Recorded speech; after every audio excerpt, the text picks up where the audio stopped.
been having some well-deserved rests after all these shows, or have we been busy?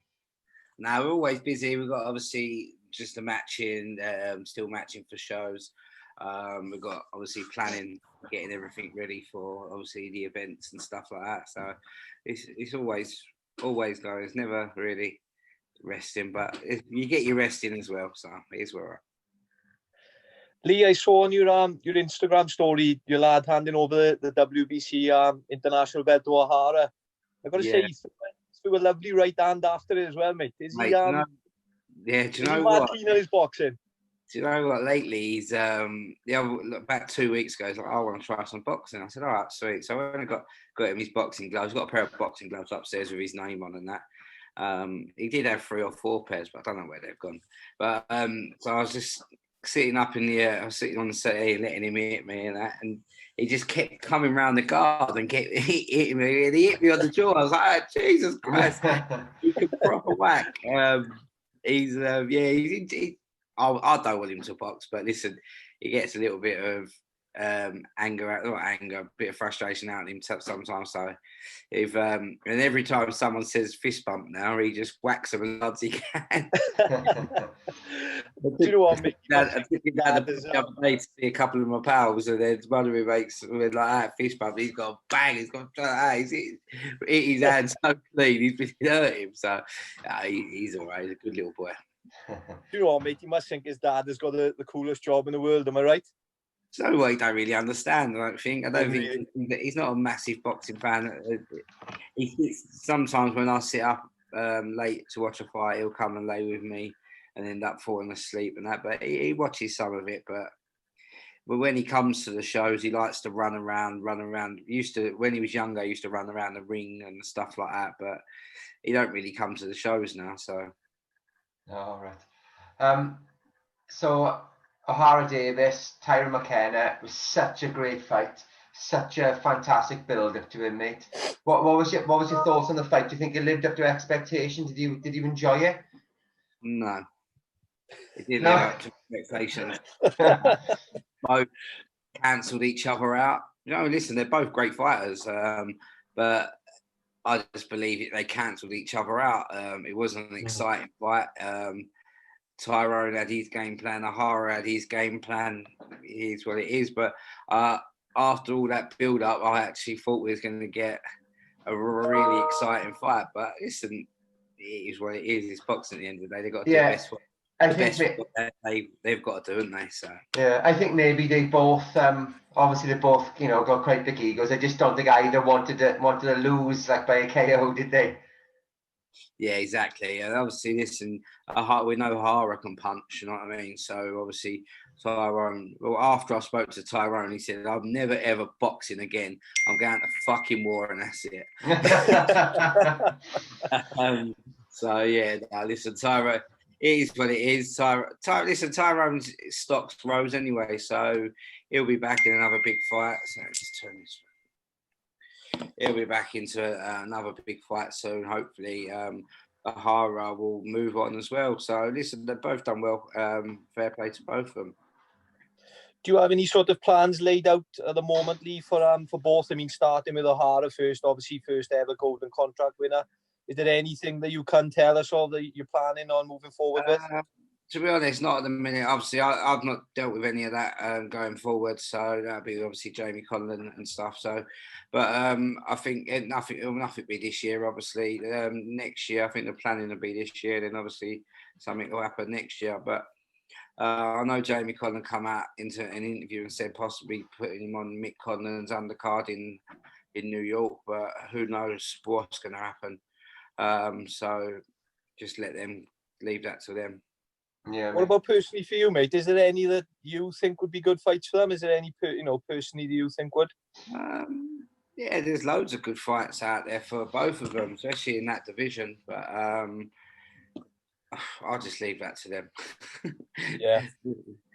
But listen, Ohara, obviously, he's won the golden contract. He's got a 5-fight deal with a major promoter, and that hopefully be released over the next couple of weeks. But Tyrone will fight anybody, literally anybody. So if anybody wants to scrap, then Tyrone's there. That's just Tyrone. He's the man. The MTK shows were such a massive success. Could you be happier with how it went overall? Listen, there's always improvements. You always pick faults in your shows and stuff like that.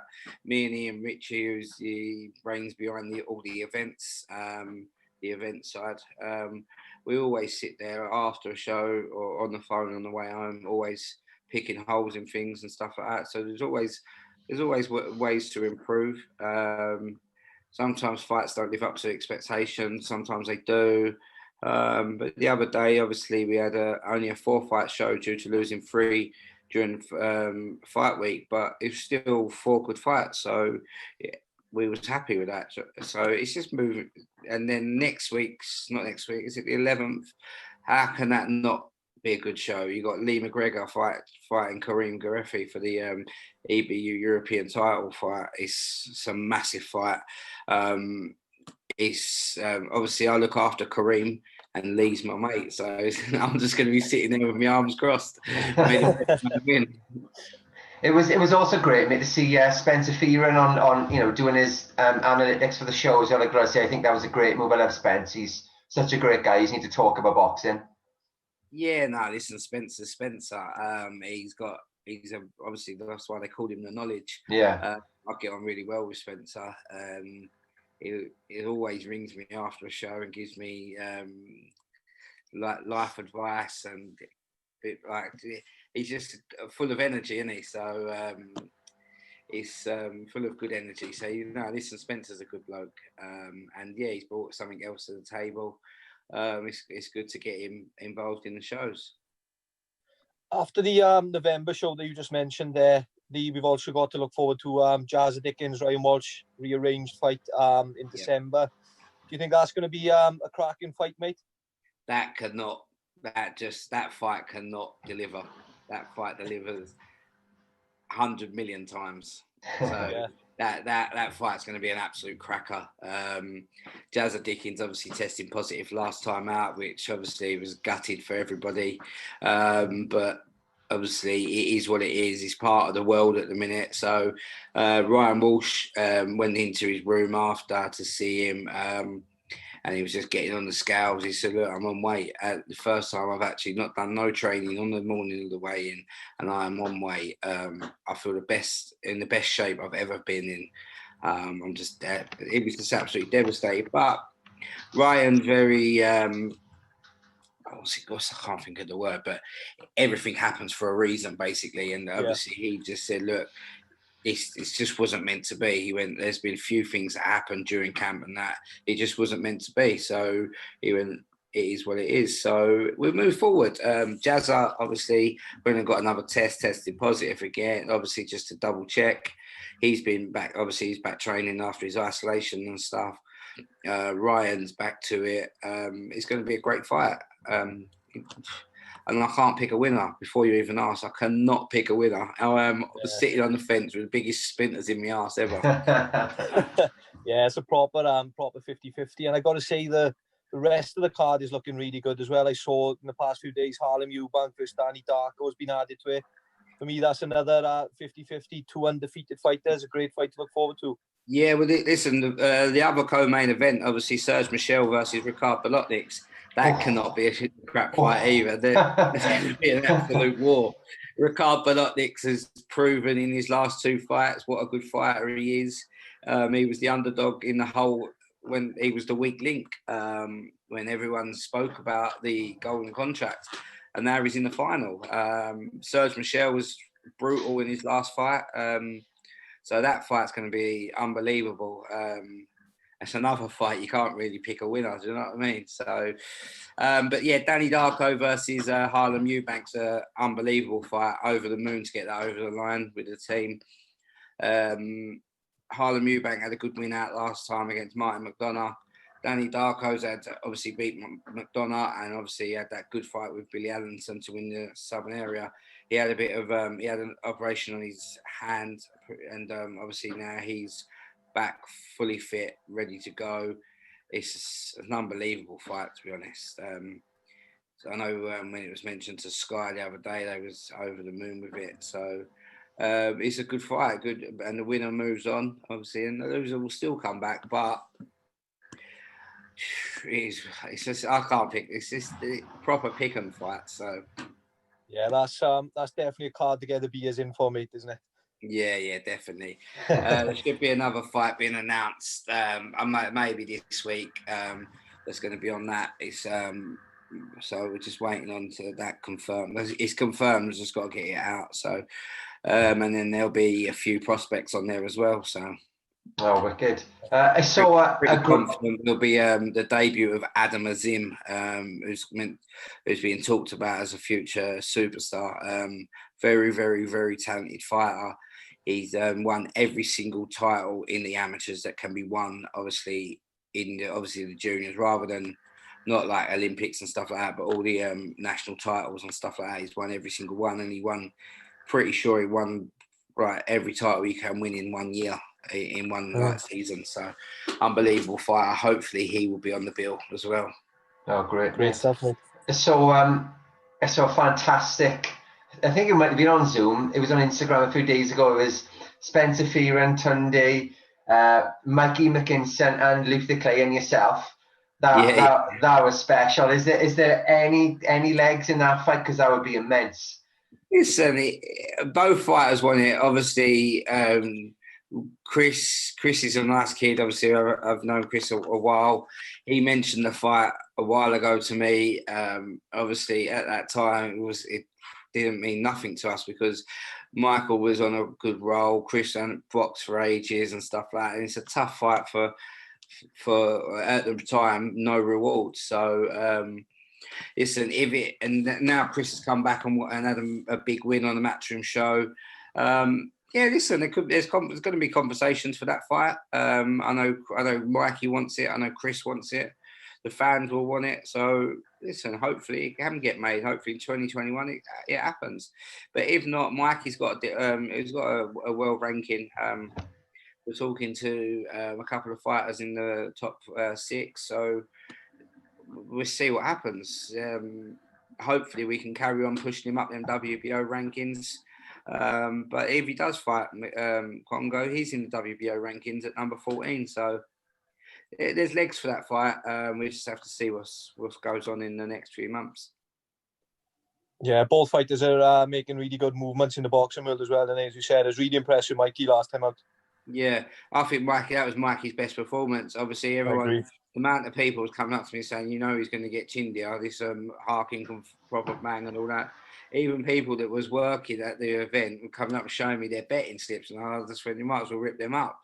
And then after the fight, I went up to him and went, how's that bet? So, no, Mikey was faultless in that fight. Obviously, and he got 3 knockdowns. Listen, Mikey's always admitted he's not the biggest puncher. He's not a big banger, but listen, he's got boxing skills for days. You know what I mean? So, he's in half annoying me sometimes. He's constantly on me every single day. But listen, he's a good kid and he's proving his worth now. 19-0. So just see what happens over in 2021 for him. Definitely, mate. Lee, I've got to ask you, I can't avoid it. We saw the video with you and Mr. John Foley when he beat the world record for the 10 Ferraro Rocher in under a minute challenge. How much fun was that, mate? It looked so what? It was a bit of a...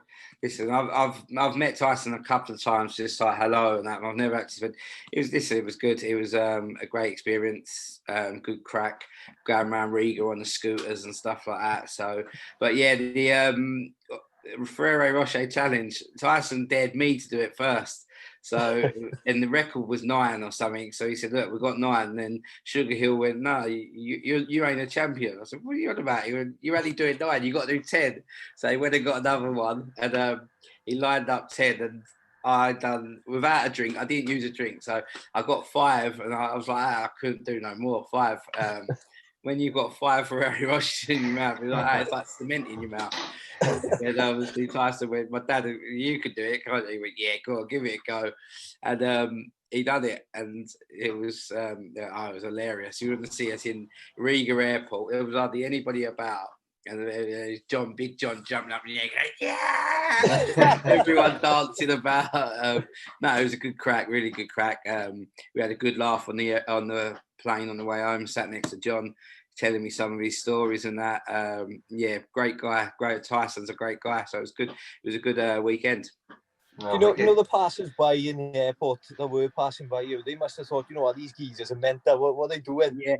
Do you know what? It was quite funny because we was on the scooters and people were coming up to Tyson asking for pictures, and he was going, yeah, if you can catch me. So he's on his scooter, scooting along, and people were sprinting on trying to get photos and stuff. No, it was a good laugh all the way around. But yeah, some people were coming up to him in the airport. He was recognised a lot out there, so. We'll have to have a go at trying to beat the lineal Ferraro Rocher champion key, I think. Oh, mate. Yeah. I think to beat it's Big John like cement in your mouth. Lee, I've got to ask you now, while we're on the sort of subject of Tyson, looks like now he's given up on the Wilder trilogy. I don't think it could be agreed. And obviously Tyson wants to move on, and rightly so. Well, it looks.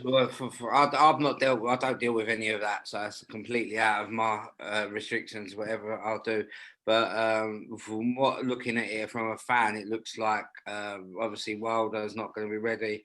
I don't think Wilder's going to ever be ready because I think that defeat has affected him more than everybody can ever know. Do you know what I mean? So, but obviously Tyson's not going to wait around for him. He's got his own career to worry about and stuff like that. So, good on him for cracking on and moving on.